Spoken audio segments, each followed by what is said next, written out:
Most kids clear out of the way when I walk down the hall. They're like campers in a forest who spot a grizzly and scramble up a tree to hide, or in this case, climb into a locker.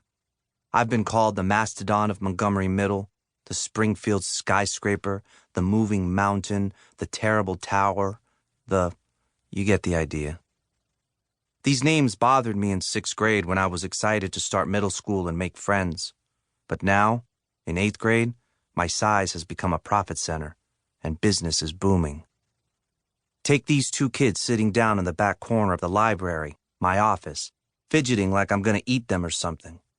One is practically chewed off his fingernails, and the other one's leg won't stop bouncing. I hear them whispering. "What?" I say.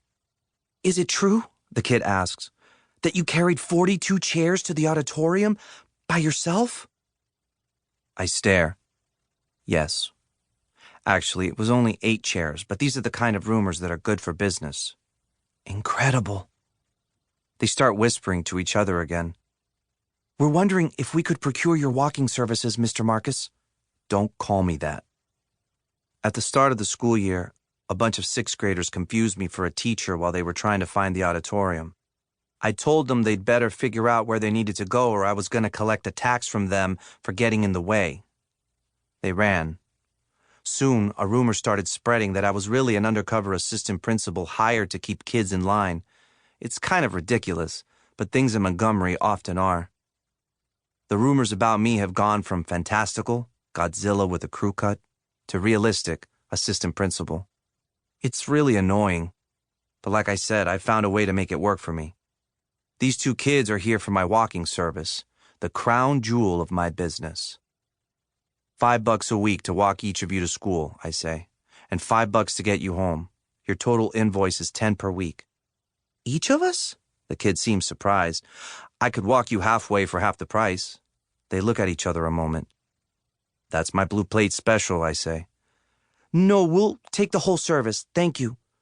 Where do you live? I live on Maple and Vine, one kid says. The other kid chimes in with, I'm on Vine and North Cherry Hill Drive. I already walk 4 other kids who live in the Cherry Hill neighborhood, so 2 more isn't a big deal. I can't charge them more than $10 or parents will start to wonder. The way I see it, it's a win-win for everyone. I'm making some money, and these kids are getting protection from bullying on their walks to and from school. I'm doing a service. People pay for bodyguards all the time. That's what I am to these kids, a big, bad bodyguard. Hey, I tell them before they run off to class, there's a deposit, $5 each. I always take a deposit for my services. It's like insurance money. They both pull out 5s and hand them to me. Then they quickly get out of my office. Most of my business transactions happen in the small cubicle located behind a shelf at the far end of the library. The school librarian lets me hang there whenever I want. I usually take a stack of books to read while I wait for my clients.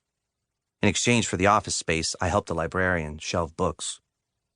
I carefully fold the cash into my pocket and pull out my business spiral from my backpack to write down the names of my new clients. I check my cell phone storage tab before I close it. I need to pick up the slack on that. I've only collected 2 cell phones today. That's just $3. Here at Montgomery, there is 0 cell phone use during school hours. Kids were getting their phones stolen and or thrown into the lunchtime garbage can by older kids. Trust me, you don't want your cell phone tossed in there. I don't even put my own garbage in there. Besides all of that, Principal Jenkins said students were spending too much time texting and using social media. Some parents cheered Principal Jenkins' decision. Others, not so much. In the end, a compromise was made. Kids could have a phone in their lockers, but were not permitted to carry them around. And they definitely could not have them in class.